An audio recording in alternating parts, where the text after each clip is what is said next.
So the main question is, can the Eagles find a way to upset the Buccaneers? I just want to point this out before I get down to the list I have over here. This isn't the same Eagles team from Week 6. And this isn't the same Buccaneers from Week 6 either. Both of these two teams have been going kind of in different directions. The Bucs are on a 4-game win streak. Technically, we're on a losing streak, but don't really want to count that. That was our practice squad against Dallas. But still, these two teams have been going in different directions ever since they played each other. The Eagles, it took a couple extra weeks to really figure out, running the football first and consistently and really well, that'll win us some games. Not only that, but the Buccaneers as of late, one of the things I want to highlight, and actually let's get to this real quick. Run the football. We all know what the Eagles got to do. Miles Sanders says that he's going to play no matter what. So if you do, with that hand injury and everything, no fumbles, no bullshitting. If you are not able to hold on to the football, you don't feel confident in yourself, you sit your ass down and let Jordan Howard, if he's able to, Boston Scott, Kenneth Gainwell, and if he's there, Jason Huntley, you let those guys carry the load if you do not feel like you're 100%. That's all I'm going to say to Miles Sanders, because even with you 100%, you fumble the ball. You put the ball on the ground, and we cannot have that. No turnovers, but you have to run the football, and you have to stay very committed to that. That's to you, Nick Sirianni. You have to run the football, open up the pass by setting up play action and moving Hurts around. Use Hurts as a runner too. It can't just be the running backs. Hurts has to get out there and run. His ankle has to be good enough now for him to be able to run at least 5, 6, 7, 8 times. And of course the scramble plays that he breaks out. He needs to be able to do those, and you need to be able to run the ball, because these guys, we all know they can't run and contain on the edges. The edges are not their strongest suit. They're gonna beat you up in the middle, but if you run around and get outside, you're gonna beat them. And that's where Boston Scott, if Miles Sanders is good enough, Miles Sanders, Kenneth Gainwell, that's where those guys will shine.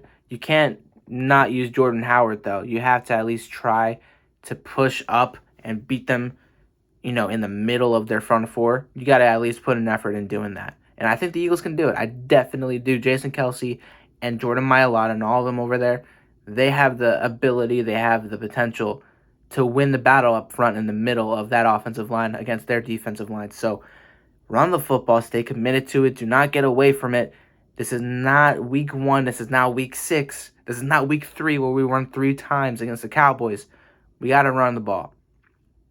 Devontae Smith and Quez Watkins, specifically Quez Watkins. Now, we all know Devontae Smith and the potential that he has and how much he wants to make an impact in the postseason, which I'm really excited to see him and how he performs. But Quez Watkins, man. JJ Arthur-Whiteside won't be suiting up for this game. Thank the fucking Lord. Quez Watkins needs more attention. Greg Ward needs more attention.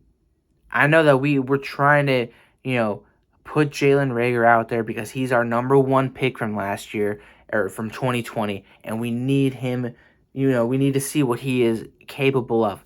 We've seen plenty of that this year. My guy's getting memed on because Henry Ruggs, the dude that got arrested for a DUI and was just a part of something awful, had more receiving yards after that. That was back in week 9 when he got arrested and cut. He has more receiving yards, over 470 something, compared to Jalen Reagor, who's played the entire season. He has like 270. Let that sink in. Get Quez Watkins the ball more. Get Greg Ward more playing time. And Jalen Reagor, man, if you do get the ball, especially like on a handoff, please do not make a 1st and 10, a 2nd and 13. Please make it at least 2nd and 9. Is that too difficult to ask? And if you punt return or kick return, my guy, just pick a fucking lane and go for it. Don't hesitate. Don't overthink. It to me, my father and I talked about it yesterday. It feels like a Nelson Aguilar mental issue that Jalen Reagor is having. He needs to get sat down. He needs to see the game from a different perspective or something, because clearly the way that he moves around when he's returning punts, especially, man, there's something going on. I don't know, and he's not getting enough separation on the outside. I don't know. The potential is there. We all know that. He was definitely not worth a 1st-round pick, not in the first 20, but still, he has the potential to do more than what he's doing right now. Get Quez Watkins and Greg Ward much more involved. The Bucs defense against the run, we've already talked about it, but I do want to highlight though against the Buffalo Bills a couple of weeks ago, I think it was like December 12th, the Bills ran for 173 yards on the Buccaneers. 173 yards. I'm stuttering. In a losing effort, mind you. But still, they gashed the Buccaneers front four. Against the Jets, I believe it was. Yeah, against the Jets, 150 yards recently in a game where they almost lost to those Jets. The Jets that we took care of business against. And then, obviously, Week 18, the Panthers ran for over 100 yards. So, and Bruce Arians did mention that he touched on it, that the run defense has not been great. That over the entire year, number-wise, they might be one of the best running defenses against the run. But over the last few weeks, they have not been like that. The Eagles got to take advantage of it. And the Eagles are the best have the best running game in the league. So we definitely have to take advantage of it. The only way to prevent, or to create rather, turnovers, get pressure on Tom Brady. We all know Super Bowl 52 and how that ended.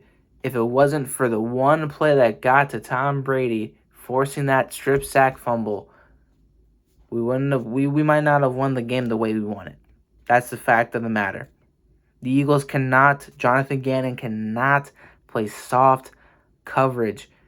Malcolm Jenkins spoke about it on a podcast recently, how 8 seconds left before they snapped the ball, they would disguise things and make different things happen on that defense to confuse Brady just a bit in that 9-0 win that they had a little over a month and a half ago. Eagles got to do that. Jonathan Gannon's got to, for once, be creative. And when I say be creative, don't just blitz. Get creative with your blitz packages. Give Brady different looks. Put certain people in different zones and whatnot. Be creative. Be different. Try to make Brady question what he's going to do before he does it.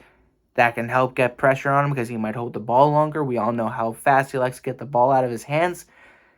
You got to be smart. You got to be creative. I know we might have this mentality of trying to perfect what we do, but the last time we played Brady, he threw for over 300 yards on us, man. Almost. We cannot let him pick apart our defense like that. We can't. We just can't. And we can't rely on our front four alone to get pressure all the time. We need to give them help by sending a free safety, by sending a linebacker every now and then. You have to open up the playbook. You cannot. It's the same thing on offense. What do I say? What do we all say? Open up the playbook. Do what you're best at, but give us some more. Give us some better looks. And one of the biggest concerns I have before I make my final prediction is shutting down Gronk. Or at least these are my issues with the Bucs. But shutting down Gronk. Our linebackers are a weak point on this team. We know that. They got to find a way to shut down Gronk. I don't know how they're going to do it, and I'm not going to spend too much time talking about it, but that has to happen.